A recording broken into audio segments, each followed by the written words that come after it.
Le Seigneur soit avec vous. Évangile de Jésus-Christ selon saint Matthieu. Gloire à toi, Seigneur.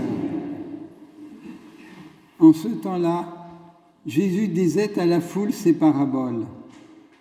Le royaume des cieux est comparable à un trésor caché dans un champ.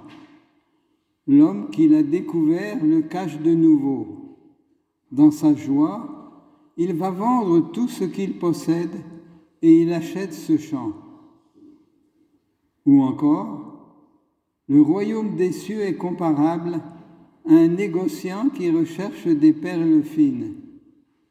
Ayant trouvé une perle de grande valeur, il va vendre tout ce qu'il possède et il achète la perle.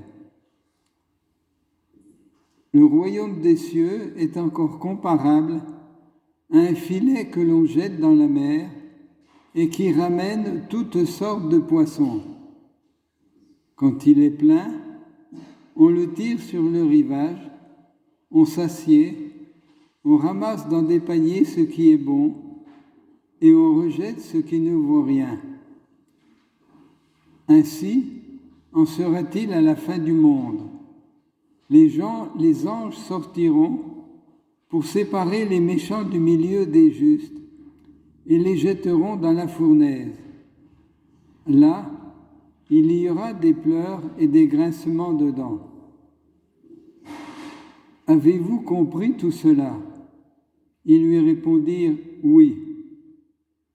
Jésus ajouta « C'est pourquoi tout scribe, devenu disciple du royaume des cieux, est comparable à un maître de maison qui tire de son trésor du neuf et de l'ancien. »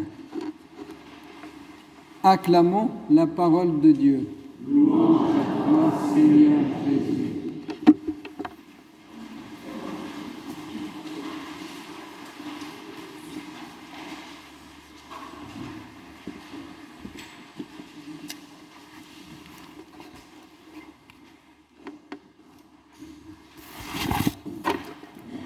Ne vous affolez pas, ça va venir.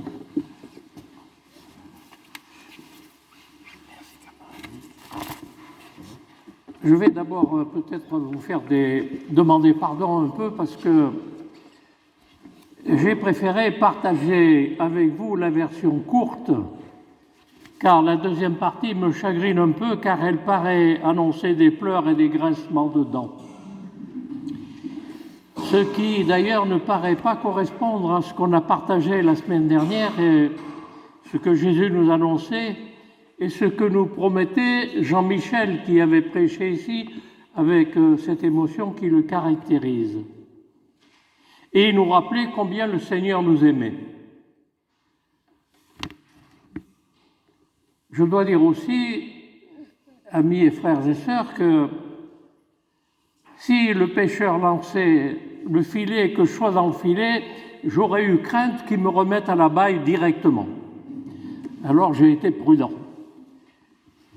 Donc, frères et sœurs, la semaine dernière, nous étions en pleine moisson, c'est le cas chez nous, encore un peu. Et le bon sens presque paysan de Jésus nous disait de séparer ce qui était bon et ce qui ne l'était pas.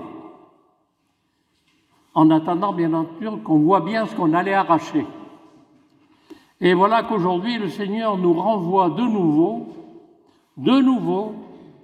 vers un choix, voire d'autres et plusieurs choix. Voilà un trésor caché dans un champ qu'un homme va acheter en liquidant tout ce qu'il possède. Tout. Cela suppose donc que notre homme a découvert un trésor. Ce trésor, comment ?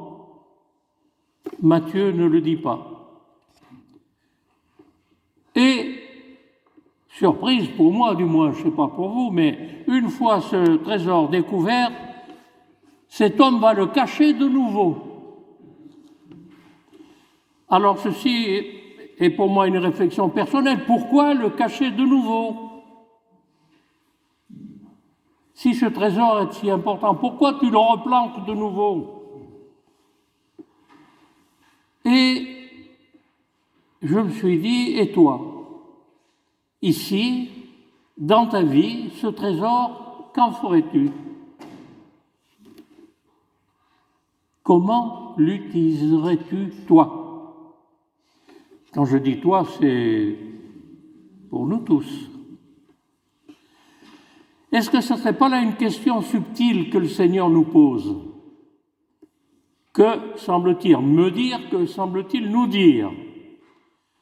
Ne laisse pas passer l'occasion qui t'est donnée, car c'est à toi que ce trésor est proposé, ce trésor est donné, et ce qu'il ne dit pas, c'est à toi d'en faire bon usage.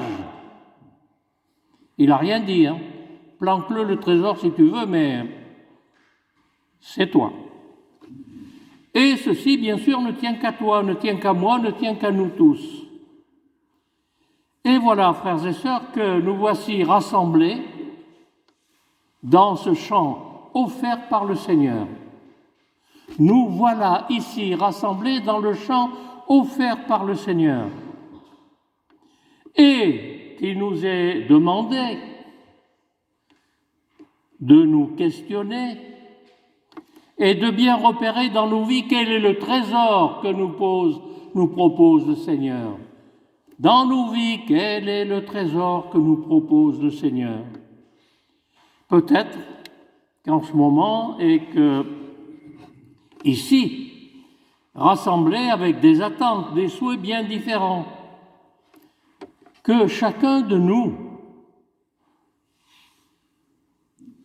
cherche le trésor qui lui est propre, trésor qui lui est proposé.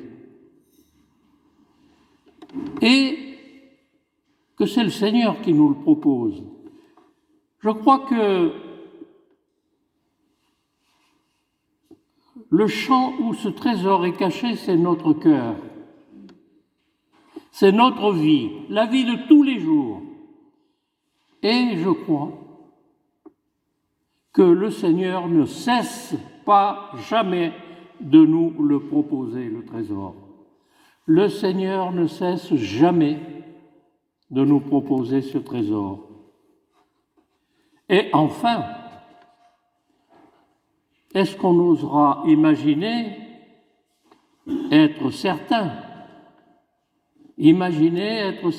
que nous-mêmes sommes des trésors voulus par Dieu et donnés à notre monde.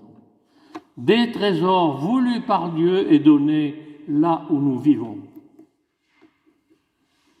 Alors, frères et sœurs, ici même, nous allons à la rencontre de notre Seigneur et demandons-lui aussi, comme Salomon, pour conclure cette question, donne à ton serviteur un cœur attentif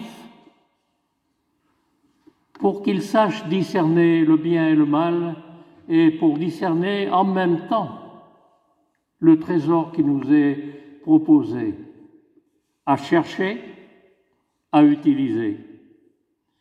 Planquez pas trop quand même. Je ne crois pas qu'en partant, on aura besoin de planquer ce trésor au contraire. Et demandons au Seigneur de nous aider à trouver le meilleur de nos vies, de nous donner le cœur attentif, de savoir utiliser ce trésor qui est donné avec liberté par le Seigneur. Il ne nous dit pas quoi en faire. Il dit, toi, le trésor que tu es, regarde comme tu vas le donner, le partager aux autres. C'est la question qui nous est posée aujourd'hui. Est-ce que tu entends ce que le Seigneur te propose? Et je conclurai un peu par ce qu'avait dit Jean-Michel la semaine dernière.